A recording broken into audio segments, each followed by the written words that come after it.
Now, let's get started with a review of the mechanisms of gene expression.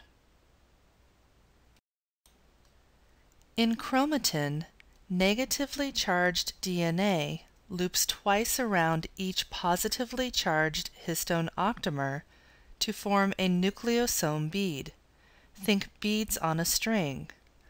And the histone H1 turns the beads on a string structure into a 30 nanometer diameter helical structure known as the 30 nanometer fiber or filament. The nucleosome core contains two each of the histones H2A, H2B, H3, and H4. Of the histones, only H1 is not found in the core.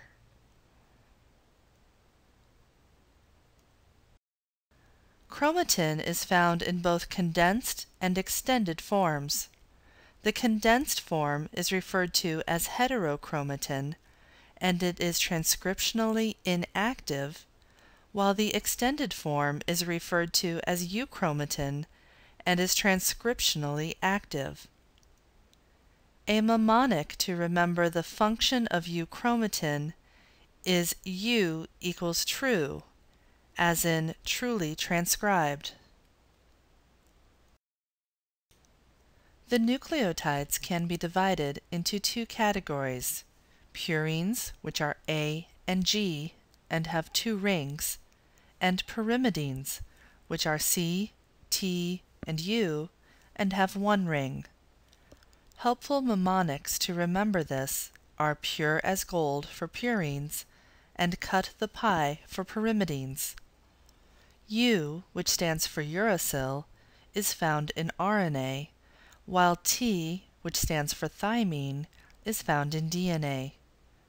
Uracil is made from the deamination of cytosine. Other key features include G, which stands for guanine, contains a ketone, and thymine contains a methyl group. For the last one, a helpful mnemonic is thymine has a methyl. The GC bond is stronger than the AT bond with 3 hydrogen bonds versus 2. As a consequence, the greater the GC content, the higher the melting temperature of the DNA. Nucleotides, which are comprised of a base, a ribose, and a phosphate, are linked by the 3', 5' phosphodiester bond. A nucleoside is a base plus ribose without the phosphate. For purine synthesis, glycine, aspartate, and glutamine are required. Nucleotides can be synthesized de novo or recycled through salvage pathways. In de novo synthesis, the purine precursor molecule is IMP, and the pyrimidine precursor molecule is UMP.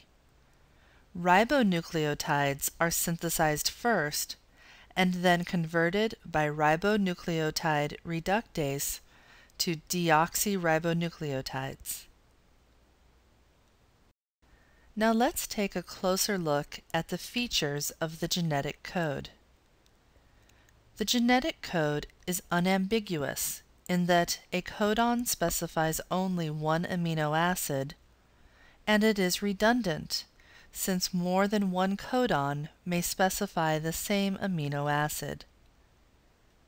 It is also commaless or non-overlapping, meaning it is read as a continuous sequence of bases from a fixed starting point, although a few viruses make an exception.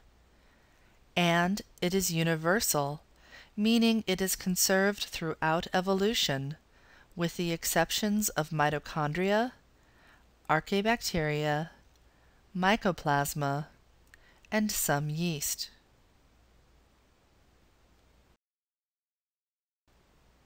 The eukaryotic genome has multiple origins of replication, which begin at a consensus sequence of AT-rich pairs. The process is more complicated than prokaryotic replication. However, many of the enzymes that are involved are analogous. When talking about DNA replication in prokaryotes, there is a single origin of replication, which is continuous and bidirectional on the leading strand, and discontinuous with Okazaki fragments on the lagging strand. At the replication fork, the leading and lagging strands are synthesized. DNA is unwound at the replication fork by helicase, and the single strands are prevented from reannealing by single-strand binding protein, SSB. To relieve supercoils, a nick is created in the helix by DNA topoisomerases.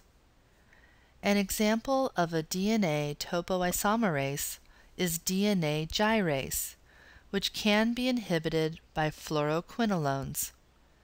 DNA synthesis cannot begin de novo, and so RNA primer is synthesized by primase. Replication proceeds as DNA polymerase III elongates the leading strand by adding deoxynucleotides to the 3' end and elongates the lagging strand until it reaches the primer of the preceding fragment. The enzyme also has proofreading capability by means of exonuclease. The proofreading works in the 3' to 5' direction. The RNA primer is degraded by DNA polymerase I, which allows DNA ligase to reseal the DNA.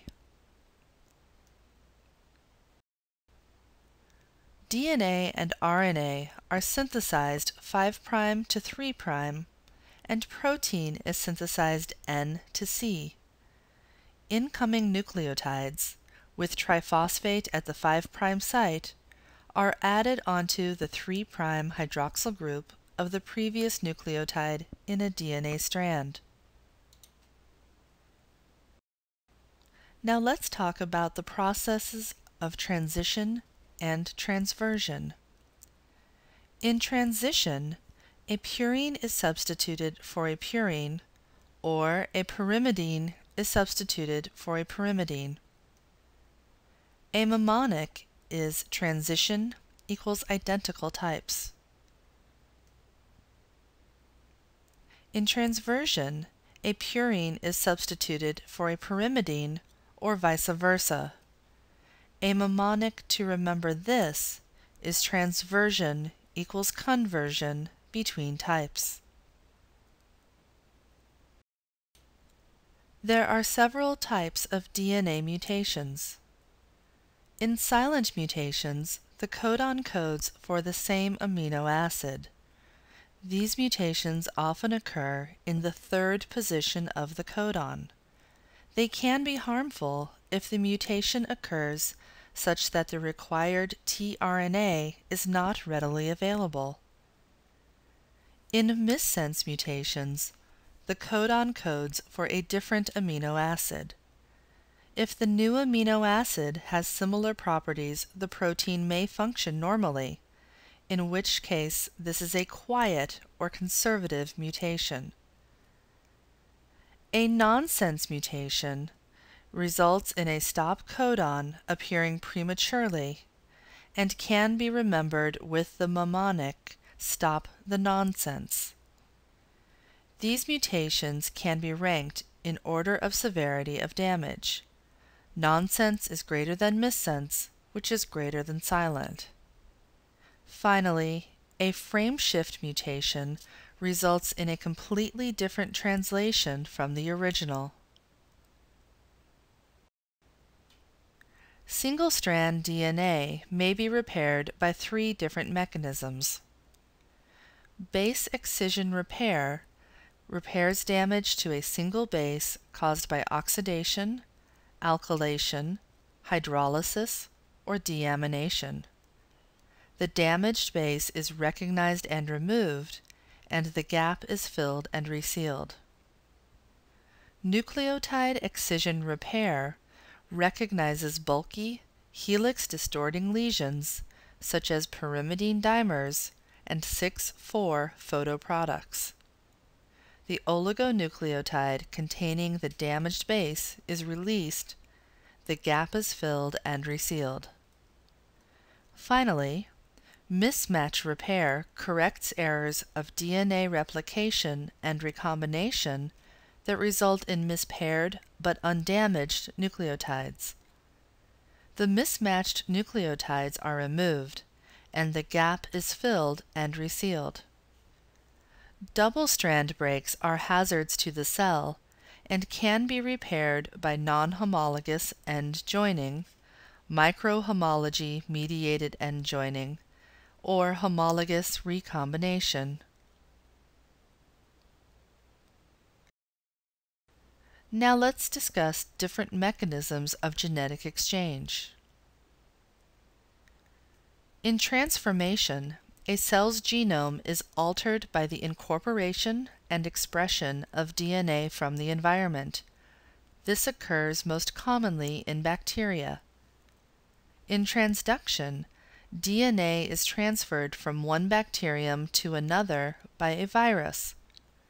Transduction can also refer to the introduction of foreign DNA into a cell by a viral vector. Conjugation is the transfer of genetic material between bacteria through cell-cell contact, either direct or through a bridge-like structure. And finally, crossover is the exchange of genetic material between homologous chromosomes. There are two types of chromosomal inversion. Pericentric involves the centromere and proceeds through meiosis. Paracentric does not involve the centromere and does not proceed through meiosis. The initiation of transcription requires the presence of a promoter sequence. RNA polymerase and other transcription factors bind to the site. Promoter sequences are found -30, -75, and -90 base pairs upstream from the start site of transcription. The most common promoter in eukaryotes is known as a Tata box, which is found -30 base pairs upstream. Mutations in the promoter sequence commonly result in a dramatic decrease in gene transcription. Transcription begins at the start codon sequence, also called the initiation codon, and ends at the stop codon sequence, or termination codon. Between initiation and termination, sections of the DNA may be non-coding, or introns, or may be coding, which are exons. The amount of gene expression can be controlled with enhancers and silencers. Enhancer sites are sections of DNA where transcription factors bind. They may be located close to or far from the regulated gene. Silencer sites are where negative regulators, which are called repressors, bind. Now let's take a closer look at the different types of RNA. Messenger RNA carries the protein sequence information to the ribosome. Transfer RNA transfers a specific amino acid to the growing polypeptide chain. And ribosomal RNA is the catalytic component of ribosomes. Comparing mRNA, tRNA, and rRNA, we observe that mitochondrial RNA is the longest, tRNA is the shortest, and rRNA is the most abundant. A mnemonic to remember the differences is massive, rampant, tiny. In eukaryotes, RNA polymerase I makes rRNA, RNA polymerase II makes mRNA, and RNA polymerase III makes tRNA. None of these have proofreading function. RNA polymerase II is inhibited by alpha-amanitin, which is found in deathcap mushrooms. In prokaryotes, RNA polymerase makes all three kinds of RNA. After transcription, the initial transcript, which is called heterogeneous nuclear RNA, or hnRNA, is processed. This occurs in the nucleus and involves three main modifications. 1. Capping the 5' end by adding 7-methylguanosine. 2. Polyadenylation, which is the addition of approximately 200 adenine residues on the 3' end. And 3. Splicing out of the introns. After the modifications are complete, the transcript is called mRNA. Only processed RNA is transported out of the nucleus. Pre-RNA splicing occurs in eukaryotes in 3 steps. 1. A spliceosome is formed when the primary transcript combines with snRNPs and other proteins. 2. A lariat-shaped intermediate is formed. And 3. There is release of the lariat, removing the intron and joining the 2 exons. Within the open reading frame are exons and introns. Exons are DNA regions that contain genetic information for coding protein. Introns are DNA regions within genes that are not translated into protein. A helpful mnemonic is introns stay in the nucleus, while exons exit and are expressed. Alternative splicing reconnects the exons in multiple ways. It is a normal phenomenon in eukaryotes, greatly increasing the diversity of proteins that can be encoded by the genome. A large proportion of human genetic disorders result from abnormal variations in splicing. Now let's take a closer look at tRNA.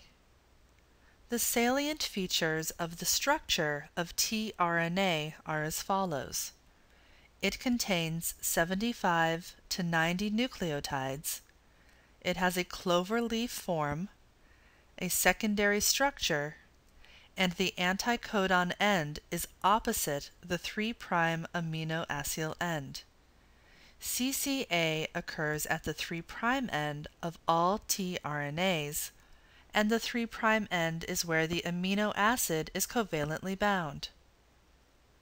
Amino acids are added to tRNA by the action of aminoacyl tRNA synthetase, which requires 1 ATP per amino acid. Before and after addition, the aminoacyl tRNA synthetase checks to ensure that the amino acid is the correct one. If incorrect, the bond is hydrolyzed by the enzyme.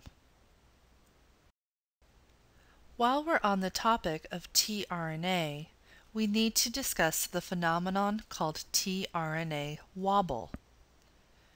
Within a codon, the first 2 nucleotide positions are required for accurate base pairing. Codons that differ in the 3rd or wobble position may code for the same tRNA or amino acid.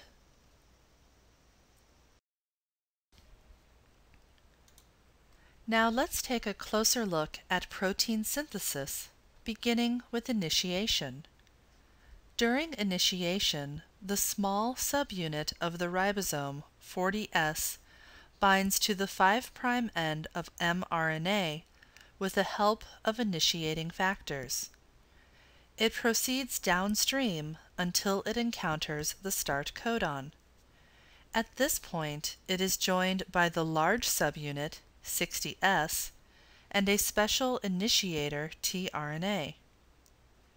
To help remember the ribosomal subunits in eukaryotes and prokaryotes, recall that in eukaryotes they are even numbers, 80S, 60S, and 40S, while in prokaryotes they are odd numbers, 70S, 50S, and 30S.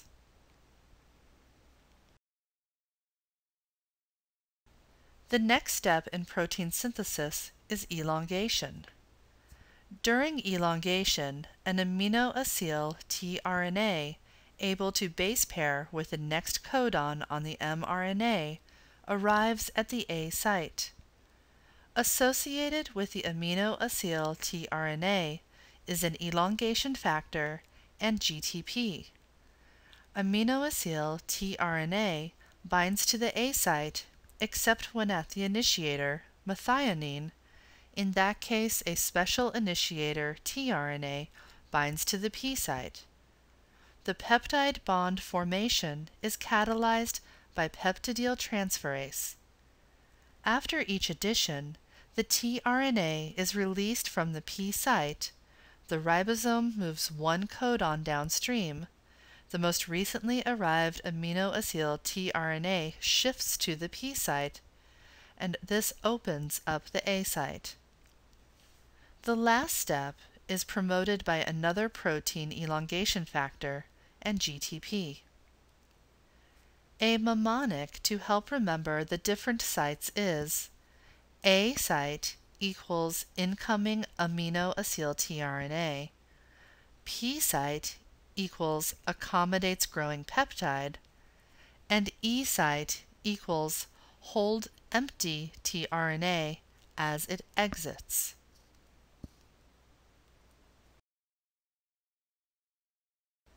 The completing step in protein synthesis is termination.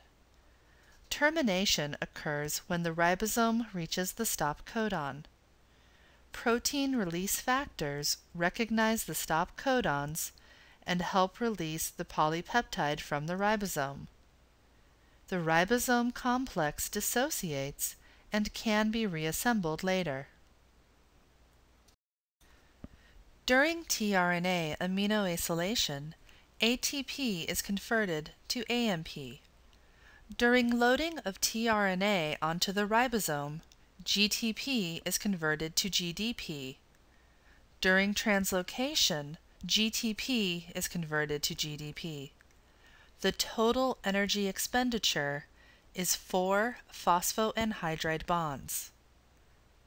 A mnemonic to help remember when ATP is used versus when GTP is used is ATP tRNA activation, GTP tRNA gripping and going places. After synthesis, the polypeptide chain may undergo further modifications, including trimming to remove N or C-terminal propeptides from zymogens to create mature proteins, and covalent modifications such as phosphorylation, glycosylation, hydroxylation. If defective, the protein is tagged with ubiquitin to target it for breakdown.